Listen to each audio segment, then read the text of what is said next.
First of all, you have to remove your ego from all decision making. You have to remove politics from all decision making. And you have to look at things by looking at the facts and what is the right decision. As soon as you allow your ego to get involved, you start to create barriers to rational thought. What's the big takeaway from? I think that the lesson I've learned, after all these years, is that. And I think another part of that leadership that I think can be felt across all industries is the ability to make high pressure decisions where you still don't have all the facts, right?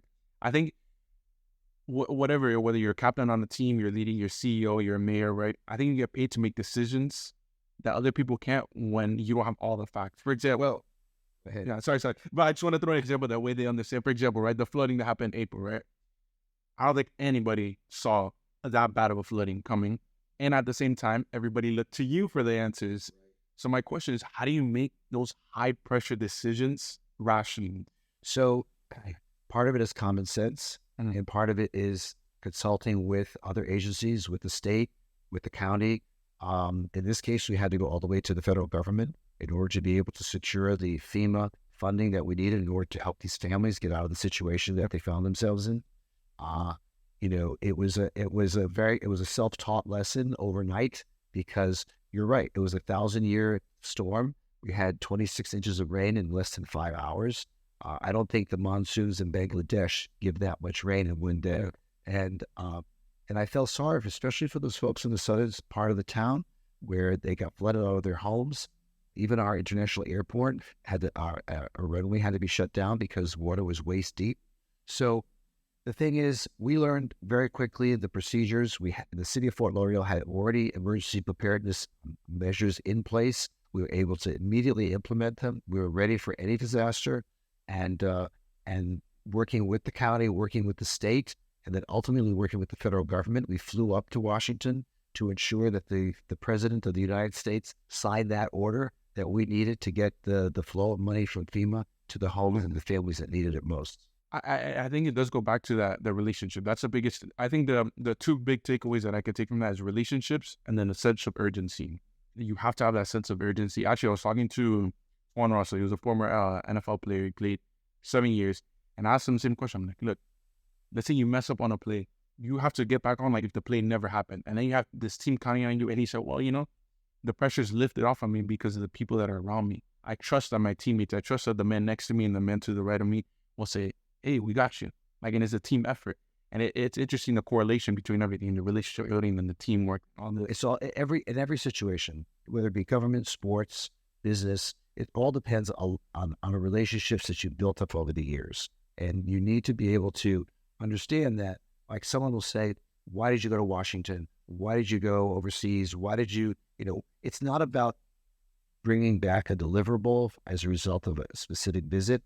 It's about establishing a relationship that you'll be able to benefit from at some point in time. You never know when that's going to happen, but when it does happen, you're so thankful that you can pick up the phone, you call directly to that person, and that person, because of your relationship with them, is very eager to help you out. And that's the important thing. So whether it be in a sports situation, in business, or in government, it's about relationships. It's about also proving yourself that you're a credible partner in these undertakings. I'm sure government offices in Washington get lots of calls from mayors around the country, but it's also about providing them with a reason to want to help you.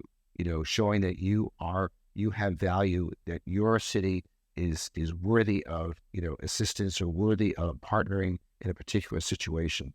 And I think that what we have done over the years in trying to brand the city of Fort Lauderdale, bringing it out from from everyone thinks Palm Beach and Miami, is South Florida. Well, we know that Fort Lauderdale is now South Florida. And I was recently at a conference this past weekend, and almost every other person either has children that live here, parents that live here, they have a home here. It's like it's not the other cities anymore. It's Fort Lauderdale. Yeah. And so that translates into opportunities that the city can continue to benefit from, and that the investment that we make has dividends for the people of this community. I like that we put that dividends to the people of the city. I think it's true what you're saying. I mean, not only because I live here, but you see like not only the culture, but you see everything around. You see the new We're building the city for you. We are building the city for you. Wait, there's a lot of infrastructure. There's a lot of Building the infrastructure for the next 50 years. I'm not going to benefit from it. It's for you. It's for the family you're going to create. It's for the career opportunities that you're going to be able to take advantage of. We're building the city for you and your peers and everybody in your age group, because and we're seeing that happen already. We're seeing so many young people coming to our city because they see what opportunities we are providing for them, and that we are a city of the future. We're building a foundation for the growth and the opportunity that you and your generation can benefit from. Yeah, I want to get back to the opportunity that you're talking about, but just to take me back, running for mayor, right? 2018. Well, 2017, you decided that you were going to run for mayor. Did you ever doubt that you would actually become mayor? When you became mayor, this really just happened? The decision to run for mayor was not an easy one. I was very comfortable in my commission seat, and I thought I would, could be reelected. But my friends and my colleagues, we sat down, and a very convincing argument was made that I should run for mayor. You never know the outcome of election. You can take polls and you can talk to people, but in the end, what happens in the ballot box is what ultimately determines the correctness of your decision. And in this particular case, we understood the sentiment of the people in the community. People were looking for change. People were looking for new direction. I felt I represented that change in the new direction, and they elected me, and they reelected me. Hopefully next year they'll reelect me again. Yeah, and I want to say that interesting quote that you said. You said you either leave it or you need it when you're on the commission. So I think that was a powerful statement. So I want to say when you decided you're going to run for mayor, right? You already have some altercations with the city because you went against laws that were in place. For example, right, the guy that got arrested for feeding the homeless, right? I personally think that's ridiculous, but right, there was laws put in place. Was a law. You spoke out against those laws, right?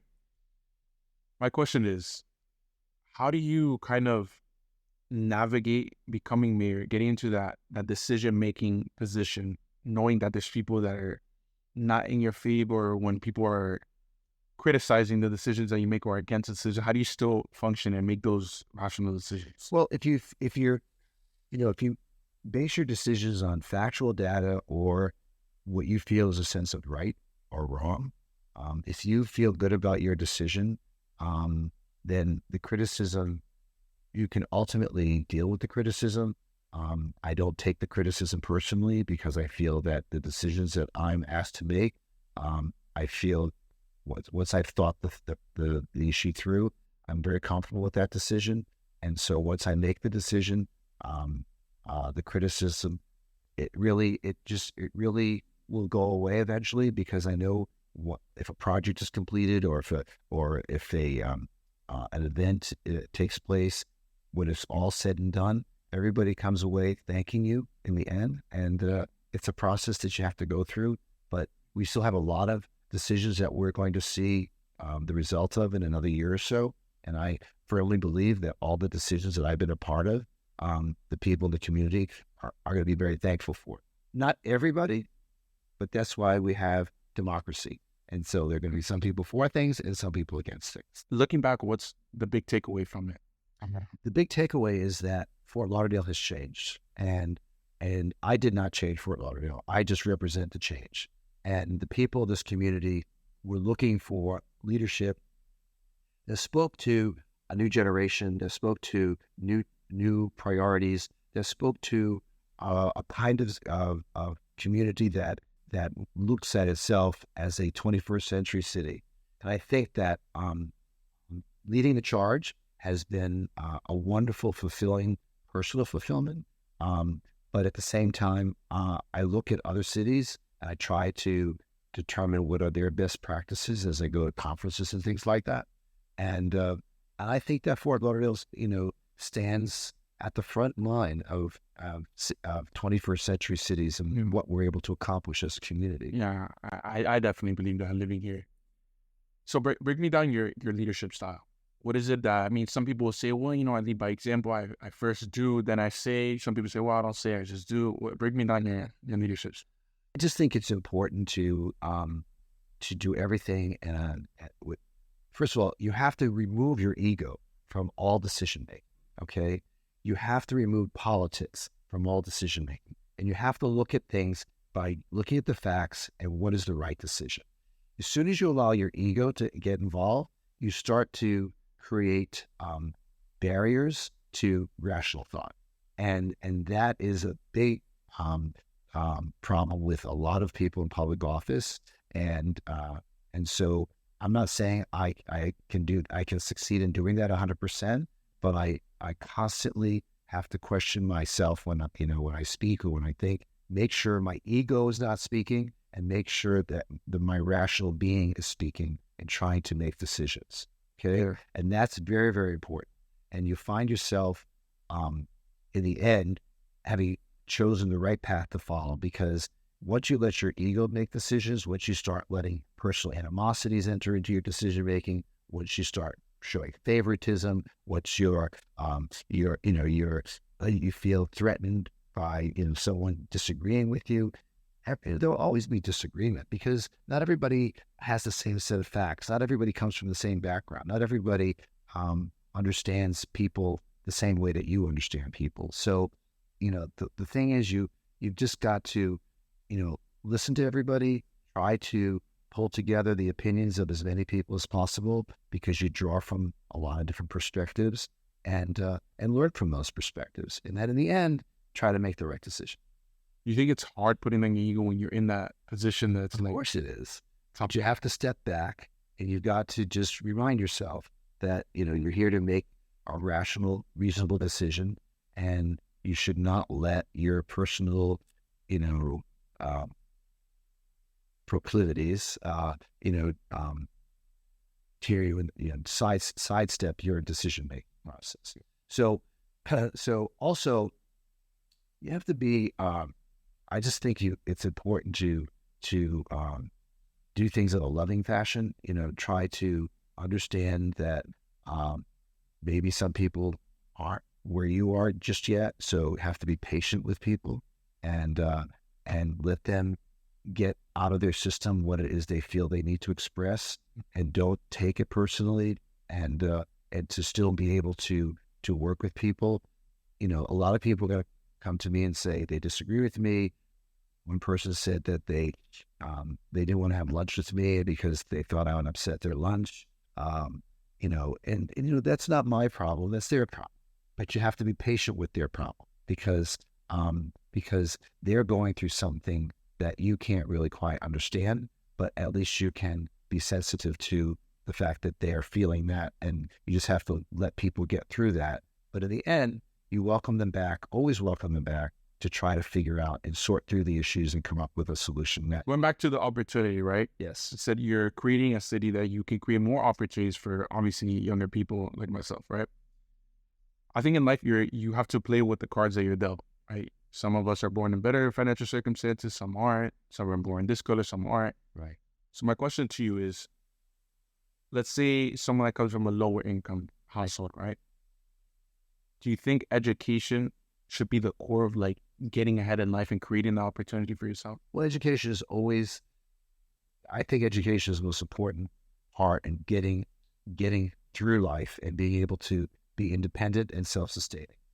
Whether it be, whether you're going to college for liberal arts, whether you're learning a mechanical skill, whether you're learning whatever it may be that will teach you a trade or a profession, or provide something upon which you can build yourself a career, education is the most important. And part of education is reading, knowing how to read, reading well, reading with understanding. And so teaching yourself how to read, teaching yourself how to express yourself, okay? And then at the same time, building a foundation of knowledge that will allow you to become competitive in the workplace, and allow you to achieve independence, financial independence as you're going in life. Financial independence is not just about going out and buying a 75-inch TV. It's about a feeling of self-worth. It's about a feeling of just having where you feel you belong in society, as opposed to feeling as though you don't belong in society. So financial independence has a psychological impact on a person, and that's why I always encourage people to learn how to read, get an education, be able to express yourself, and to provide yourself with that sense of independence that will make you a productive member of society. There's going to be the topic around America right now for young kids. Do you think the value of a degree still holds the same weight? It depends on what profession you want to go in. If you want to become a plumber, if you want to become a mechanic of some sort, which probably has greater earning potential than anyone with a BA in political science. It just depends what you feel good about doing. Not everybody's cut out for a liberal arts school. And so when you say, is a degree worth what it is? I mean, it depends what you want to go into. If you want to go into business, I'd say that BA is probably very valuable. Okay. But if you want to, be a carpenter, I would say you're wasting your time being an MBA. Yeah. Okay. So it's just depends what path in life you want to pursue.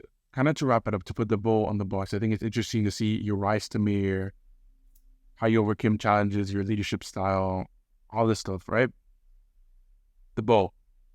Of all you've accomplished, all you've overcame, the position that you are right now, the second right here, what's the big takeaway from your career, from your life, the mistakes that you made, the decisions that you made? I think that I think that the lesson I've learned, after all these years, is that you'll never know whether you can accomplish something unless you try.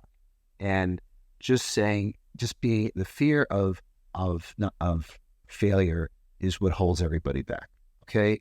I see so many people refusing to participate in something or to engage in something because they're afraid of failure. That even goes in relationships. They're afraid to ask somebody to be in a relationship for fear of being rejected. So rejection in our society seems to be what holds everybody back from advancing themselves. Never fear rejection, because the bottom line is all that other person can say is no. They're not going to kill you. They're not going to take away your car. They're not going to, embarrass you. You sometimes put a greater burden on yourself than society does. And so reach out, take that leap, and make sure that, that you have not held yourself back from success because you've imposed your own set of fear that nobody else is imposing. That's interesting. I like that. So thank you for your time. I think I took a lot from it. I took your leadership to not take things personal, like how you wrapped it up right now. Being diligent, working hard, reaching out to others, relationship building, a sense of urgency, all these things that I think are important to any leadership, whether you're in business or it's young, old. I think it applies to everybody. So I truly thank you for your time. Nice speaking with you, and I really enjoyed this. Thank you so much. Well, thank you guys for making it to the end. If you guys did enjoy it, feel free to check out the clips on Instagram, and I'll see you guys on the next one.